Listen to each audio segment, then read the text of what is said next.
to'rtinchi mavzu o't berishim kerak edi, lekin sizlarga dushanba kuni o't berishim kerak bo'lgan narsani tushuntirib beraman. Video yoqildi. Ovoz eshitilyapti degan umiddaman. Eshitilmayotgan bo'lsa, tavakkal o'ziga. Xullas, hammamiz pul bilan muomala qilishni o'rganishni xohlaymiz. Bu narsa hammamizga kerak. Bu inglizcha nomi. Create, multiply, preserve. Bu o'zi internetda mashhur bitta bolakay bor.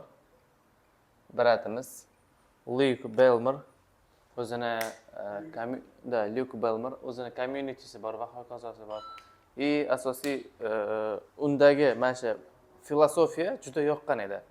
Ya'ni create, multiply, preserve. Bu narsani mana o'zbek tiliga tarjima qiladigan bo'lsak, hamma buni misol men xuddi shu asosda create, multiply, preserve emas, o'zim yaratganman deb men bitta masalan 0 dan 1, 1 dan 2 va 2 qilib mana bunaqadir narsa yaratishim mumkin edi, yozib qo'yishim mumkin, lekin asosda men bilan bir xil narsada. Xullas 0 dan 1 qilish, 1 dan 2 qilish, 2 ni saqlab qolish. Ya'ni asosiy logika shu. Bu hayotda juda ko'p joyda ishlaydi. Birinchi o'rinda sizga create, ya'ni yaratadigan, sizga pul olib keladigan narsa bu yerda income deyiladi. O'zbek tilida aytadigan bo'lsa, sizni professiyangiz, professiya yoki sizni tajriba deymizmi yoki hunar deymizmi? Ya'ni siz ma'lum bir professiya egasi bo'lganingiz uchun sizni bir tiyin pulingiz bo'lmasa ham siz qilgan o'zingizni vaqtingizni o'sha sarflagan narsangiz uchun, vaqtingizni sarflaganingiz uchun, ishlaganingiz uchun qo'pol qilib aytganda pul berishadi. Ya'ni 0 dan 1 qilishning eng basic, eng bazaviy versiyasi bu shunchaki nimadir ish qilasan, shunga pul topasan. Ya'ni birdaniga katta narsalar xullas 0-1 bu 0 dan 1 qilish degani, yo'q joydan pul topish degani, bu birinchi o'rinda biron bir hunar egallash, biron bir kasb egasi bo'lish, biron bir professiya egasi bo'lish. Bu yerda ham create da income, ya'ni birinchi o'rinda sizning income'ingiz muhim deydi. Bu uchala etap ham muhim. Ya'ni orasidagi ikkita etap yoki bitta etap bo'lmasa, o'sha qanaqadir sizda moliyani boshqarish yoki o'sha moliyaviy erkinlikka olib kelish bo'lgan qadam uzoqlashib boriladi. Ya'ni uchalasini ketma-ket qilib borishni bilish kerak deydi. Ya'ni birinchi o'rinda biz o'zimizning income'larni o'ylab chiqishimiz kerak. O'zimizning income faqatgina bitta joydan emas, bir necha joydan bo'lishi ham mumkin. Bizning holatda aytaylik, bu bitta joy. Xo'p, ikkinchisi bor, uchinchisi bor. Uchinchisi aniq, ya'ni ikkini saqlab qolish uchun bu o'zi investitsiyaligini hamma bilib turibdi. Ya'ni siz 0 dan 1 qilib biron bir kasbingiz orqali pul topdingiz va o'sha narsani ko'paytirib olganingizdan keyin o'sha investitsiya qila olasiz. Lekin ko'paytirish jarayoni eng muhim jarayonlardan bittasi hisoblanadi. Ya'ni sodda qilib aytadigan bo'lsam, men 0 dan 1 qilish uchun mana kasbim bor va shu kasbim orqali oyiga 5 million so'm pul topaman. Va shu 5 million so'mni men nima qilsamgina o'sha 5 million emas 10 million bo'ladi va shu kakras 10 million bo'lgandan keyin men uni investitsiya qilib qo'ysam bo'ladi haqida. Eng asosiy bu yerda eng katta muammolardan bittasi ham shu 1 dan 2 qilish. Luke Belmerning o'zi elektron kommersiya bilan shug'ullanadi va kriptovalyuta bilan shug'ullanadi. Ya'ni Luke Belmerning o'zida bu yerda kripto bor, e-commerce bor. Kommersiya deb yoziladimi?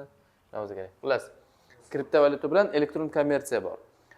Preserve, ya'ni saqlab qolish, bu yerda ham o'sha investing va misol uchun bu tilla bo'lishi mumkin yoki real estate bo'lishi mumkin, ya'ni uylar, estate. To есть pulni saqlab qolish uchalasi ham muhim. Luke Belmerning o'zida bu kriptovalyuta va elektron kommersiya bo'lgan. Bizning holatimizda Luke Belmer yana bitta zo'r anonsi, uchinchidan bittasi bu monetizatsiya. Monetization. Ya'ni monetizatsiyani o'zimizda ham qo'llasak bo'ladi. Monetizatsiya. Da, o'sha bo'ladi. Xullas, monetizatsiya. Ya'ni biz o'zimizni kasbimizni tasavvur qilinglar, o'zimiz kasbimiz bor. Hozir bunaqa narsalar ijtimoiy tarmoqlarda sekin-asta ko'payib boryapti. Misol uchun meni o'zimning kasbim bu aytaylik loyiha menejerligi. Loyiha menejerligini qilganim uchun men noldan o'sha ishim uchun menga bir berishadi, ya'ni qanaqadir pul berishadi. Va endi shu pulni men qanday qilib ko'paytirishim mumkin va imkon qadar passiv darajada ko'paytirishim mumkin. Aktivmi, passivmi, lekin men nolni bir qilishimga xalaqit bermaslik kerak. Meni holatimda nima qilishim mumkin? Bu YouTube'da blog ochishim mumkin. YouTube'da blog ochaman, uni yuritaman va o'zim qiladigan ishni, ya'ni men nolni bir qilaman-ku. Xuddi shu ishimni YouTube'ga joylab borib yoki Instagramga joylab borib, u yerda auditoriya yig'aman va qo'shimcha yana menga income kelishi mumkin. Ya'ni agar misol menga kimdir reklama beradigan bo'lsa, ya'ni sen shuncha podpисчиking bor ekan, "Ke, men senga reklama beraman" desa, bu menga plus yana bitta income bo'ladi. Ya'ni men o'zimni mana bu loyiha menejerlikdan tashqari reklama sotaman. Da, albatta, shu yerda sizni reklamangiz bo'lishingiz mumkin. Va reklamadan tashqari monetizatsiya, ya'ni YouTube'ning o'zi ham monetizatsiya beradi. Ya'ni bu ham meni pulimni qanchadir qismini ko'paytirishga yordam beradi. Va yana bitta biz qilishimiz mumkin bo'lgan narsa bu investitsiya.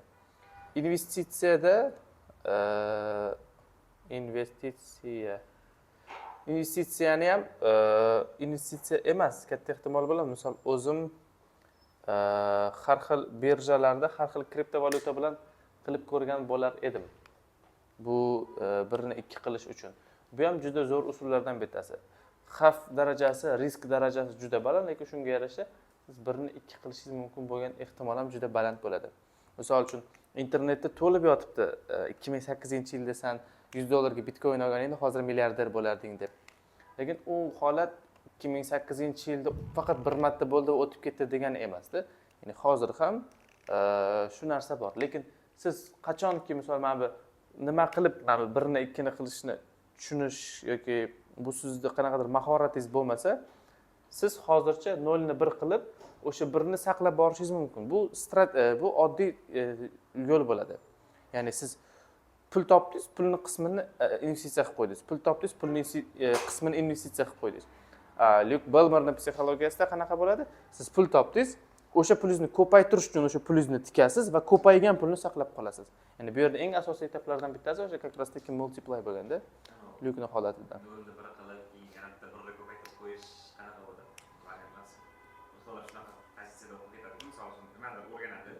Например, dizayn o'rgandingiz. Nolni bir qildingiz, okey. Yana ham ko'proq pul bo'lish uchun yoniga dasturlashdan o'rganib, yana bitta bir qo'shib qo'yasiz. 0 bilan 1 ga bo'ladi, chunki income ko'payadi sizda. Da. Lekin bu asosiy 1 ni 2 qilish bu shu narsaki, siz biron bir ish qilmaysizda, sizni pulingiz o'zi ish qiladi. 3-etapda pulingiz saqlab qoladi o'zini holatini. Вот. Qisqacha aytganda shu.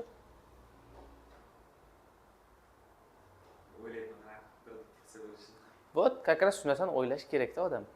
Ya'ni men nima qilsam, 1 2 bo'lmaydi deb, вот как раз o'sha eski davrdan qolgan narsa. Yana bitta narsani, muhim narsani bilib olishinglar kerak. 3 xil inson bor. Misol uchun, misol keltiramiz. 1 2 3 inson deylik. Xo'p. 3 xil inson bor va uchalasini darajasi har xil bo'ladi. Ya'ni birinchisi bu katta kompaniya rahbari oyiga $100,000 topadi. Bir oyda $100,000 topadi. Katta kompaniya, katta korporatsiya rahbari. Lekin kompaniya bankrot bo'ldi. Nima bo'ladi? Taxminan 1-2 yilda yana bitta yangi kompaniya ochadi va o'zini o'sha oyiga $100,000 daromad topadigan darajasiga chiqib oladi. Ikkinchi odamni ko'rib chiqadigan bo'lsak, bu oyiga $10,000 topadi. Eng misol yaxshi CEOlardan bittasi. Misol Chief Executive Officer, ya'ni hozirgi tilda aytganda rahbar. Eng zo'r rahbarlardan bittasi. Lekin u rahbarlik qilayotgan kompaniya ham yopilib ketdi, bankrot bo'ldi yoki shunchaki uni ishdan bo'shatib yuborishdi. Misol hozir Google'ni CEOsi bor, o'sha Hind bratimiz. Uni ham bo'shatib yuborishi mumkin, chunki u oddiy rahbarning o'zi. Вот. Ya'ni xuddi o'shanga o'xshagan bitta o'z ishini professionali va rahbar bo'lgan inson $10,000 oyiga topardi va kompaniya rahbari edi. Uni kompaniyadan yoki bo'shatishdi yoki u kompaniya yopildi. Bu bratga ham taxminan 6 oy, 12 oy vaqt kerak bo'ladi. Yana o'sha oyiga 10,000 topish darajasiga chiqib olish uchun. Chunki uni shu darajada yetarli bilimi va tajribasi bor. Va uchinchi odam bor. Uchinchi odam oyiga $1,000 topadi.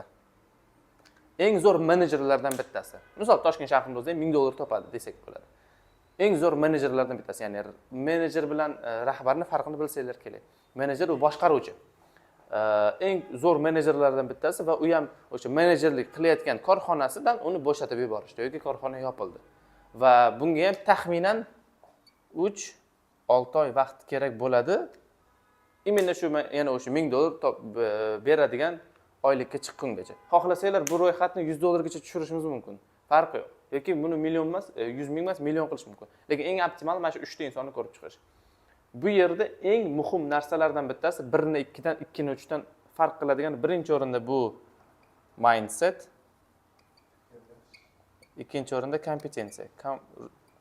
Inglizcha, ruscha, o'zbek tilida har xil aralashtirib yozaman, bu narsani meni so'kmanglar. Bu o'zim xohlamayman. Competition qilib qo'yish mumkin. Kompetensiya. Xullas, birinchi uchalasini bir-biridan farqi birinchi o'rindagi mindset, ya'ni ularning fikrlash doirasi, ularning dunyo qarashi deylik. Ikkinchisi kompetensiyasi, ya'ni misol uchun $100,000 oyiga topadigan inson bilan $10,000 oyiga topadigan insonni qila olishi mumkin bo'lgan ishlari ikki xil.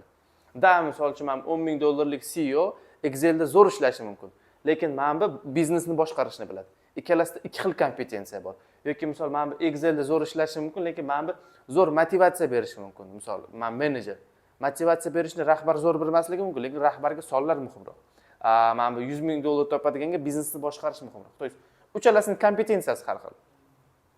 Va eng muhim narsalardan bittasi mindsetni nimaga farqini bilish uchun $100,000 oyiga topadigan inson, o'sha biznes egasi bankrot bo'lgan holatdan 1-2 yil chiqib ketadi deyapmiz. Lekin nega u biznes egasiman-ki shu oddiy rahbarlik qilib qo'yib oyiga 10,000 topadigan darajaga tushib qolay demaydi.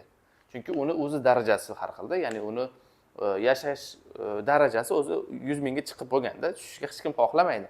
Ya'ni oyiga 100,000 topib yurgan odam 10,000 ga rozi bo'lmaydi hech qachon. Va u 10,000 lik ishni qila olmaydi.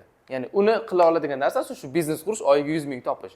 Shunchaki oyiga 10,000 topa olmaydi ular.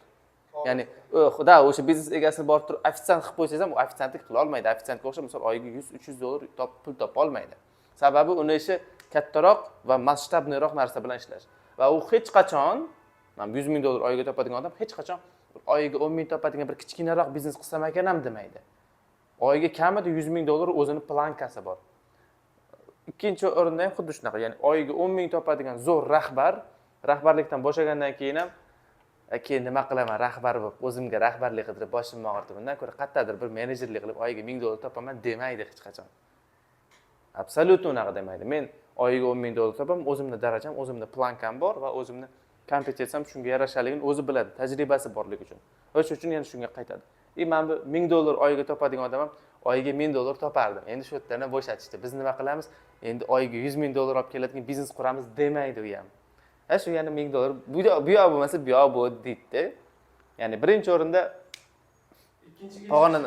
pog'onadan pog'onaga chiqishning muhim narsasi birinchi o'rinda mindset, ikkinchi o'rinda kompetensiya. Ya'ni siz o'zingizni qila olishingiz mumkin bo'lgan fikrlash doirangizni keng qiladigan bo'lsangiz va shu orqali siz qimmatroq professionallardan biriga aylanishingiz mumkin.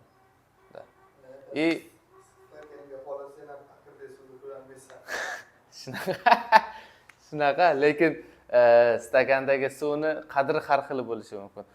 Stakanni o'zi qayerdaligiga bog'liq bo'lishi mumkin. Misol stakandagi bir stakan misol aytaylik, zamzam suv cho'lda qanaqa bo'ladi va suv serob joyda qanaqa bo'ladi qadri. Ya'ni suv o'sha bo'lishi mumkin, stakan o'sha bo'lishi mumkin, lekin u qayerda joylashganligi muhim. Va как раз shu narsa uchun insonlarga ko'proq sayohat qilish tavsiya beriladi. sayohat qilish juda tavsiya beriladigan narsa shu uchun. Sababi siz misol o'zingizni shahringizda yoki o'zingizni vataningizda men qo'limdan hech narsa kelmas ekan deb qilishingiz mumkin, lekin siz biladigan narsalar boshqa davlatlarda juda muhim ulardan bittasi bo'lishi mumkin-da. Bochka tomonga borayotganimizda turist minib qolgan. Ketish uchun alohida Damas o'ziga minishgan turist, o'zini mashinada chiqa olmas ekan. Ketyapmiz, tarjima qilib ketganmiz, gaplashib, taksisini gaplashib berganmiz, gaplashib ketganman. Berlinlik bo'lishgan. Xullas aytgan, dizaynerman degan, ishlayman oddiy degan. Men biladigan oddiy basic funksiyalarni biladi, lekin o'sha ayol, короче, qancha o'sha $10,000 normal pul topishar ekan. Yana ular qanaqa ishlaydi? 6 oy ishlar ekan, 6 oy to'liq sayohat qilishar ekan. Ya'ni siz hozir o'zingizni davlatingizda yoki o'zingiz turgan joyda kompetensiyangiz ana bo'lmasa, kompetensiya to'g'ri yozdimmi? To'g'ri yozdim degan aytaman. Xullas, bu narsani nimaga aytayapman? Sababi qanaqa deb tushuntirsam ekan? Siz aytaylik menga ham shunaqa tuyuldi. Xullas, men aytmoqchi bo'lgan narsa, nima demoqchi edim, esimdan chiqib qoldi.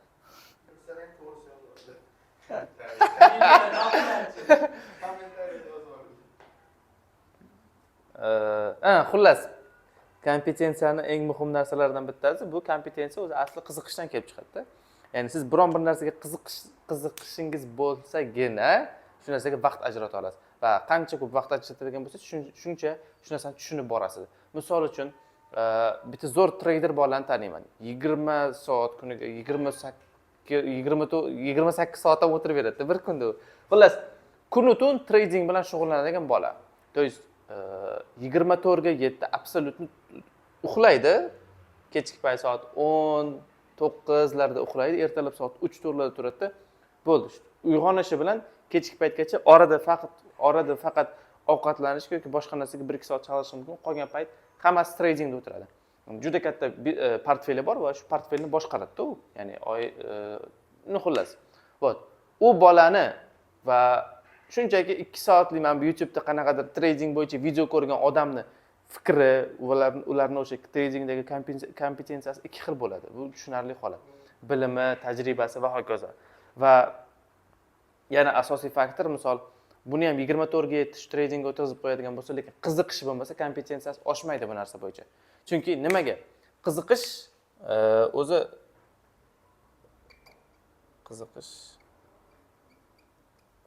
misol uchun mana o'sha aytaman, ikkalasini ham shuna tajribasini 0 qilib yuborsak-da, lekin bittasida tajriba bor, bittasida qiziqish bor, bittasida qiziqish yo'q. Ikkalasini ham 24 ga 7 tradingga tiqib qo'ysak, ikkalasiga ham oyiga bir xil pul beradigan bo'lsak, qiziqishi bor inson, bu nimaga ishlaydi? Bu knopka nima qiladi? Bu nimaga bunaqa? Bu nimaga bunaqa? To есть bir necha savollar bor, chunki shunga narsaga qiziqadi-da. Qiziqqani uchun savollari paydo bo'ladi va shu uchun bu narsani chuqurroq o'rganishga qanaqadir talab paydo bo'ladi. Ikkinchisi nima qiladi? Shu 24 ga 7 o'tirib bersam bo'ldi, men pulimni olsam bo'ldi. To есть birinchisida o'sishga harakat bor, chunki unda qiziqish bo'ladi. Va kompetensiyani bilish uchun birinchi o'rinda sizni o'zingizni nimalarga qiziqishingizni bilishingiz kerak. Qiziqishingiz bo'lmasa, absolut bu narsa qiyin.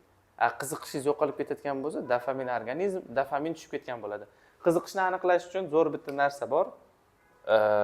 Imkon qadar 2 soat yoki 3 soat kuniga toki mana shu o'zingizni qiziqishlaringizni aniqlab olmaguningizgacha har kuni 2 yoki 3 soat hech qanaqa telefonsiz, hech qanaqa gadjetsiz, hech qanaqa sizni chalg'ituvchi faktorlarsiz faqat o'zingiz qolishingiz kerak. Naushnikda ashula taqib yoki telefonda hech narsa, absolutno hech narsa. Kuniga 2 yoki 3 soat faqat o'zingiz va o'zingiz. Faqat o'zingiz va o'zingiz. Har kuni shunaqa 2-3 soat qoladigan bo'lsangiz, 3 kunga bormasdan o'zingizni qiziqishlaringizni aniqlab olasiz. Nimaga qiziqasiz, nimaga qiziqmaysiz? Birinchi 2 kun juda qiyin bo'ladi.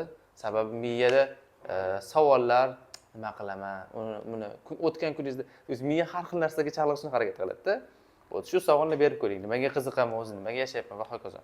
Kuniga 2-3 soat shunchaki hech qanaqa chalg'ituvchi faktorsiz, ya'ni uyda ham bo'lishingiz kerak emas-da, shu uydagilaringiz sizni bolam buni qilib, buni qilib deyishlari uchun, demasliklari uchun. Misol uchun deyman-da. To То есть 2-3 soat kuniga shunaqa muhit yarata olsangiz o'zingiz uchun bu faqat o'zingizga plus xolos. Ya'ni o'zingizni qiziqishlaringiz, o'zingizni dunyoqarashingiz, o'zingiz kimligingiz, nima uchun yashayotganligingiz, to есть 50 ta 60 ta savolingizga javob olasiz. Вот. Как раз o'sha savollarga javob bo'lmaganligi uchun odamlar ko'p qo'rqadi bu narsa. Xullas, kuniga 2-3 soat jim o'tirasiz, hech qanaqa chalg'ituvchi faktor bo'lmaydi. Qiziqishlaringizni aniqlaysiz. Qiziqishlaringizga qarab keyin kompetensiya yig'ib borgan jarayonda siz o'zingizni dunyoqarashingizni kengaytirib borishingiz kerak. Dunyoqarash qanaqa kengaytiradi? Bu sayohat va ko'proq do'stlar orttirish. Menimcha всё yetadi. O'zi 18:03 bo'ldi. Bu kichkinagina bitta mavzucha edi o'zi. Menimcha yetadi bugunga. Savollari yo'qmi? Savollari yo'q bo'lsa, like, izohlar.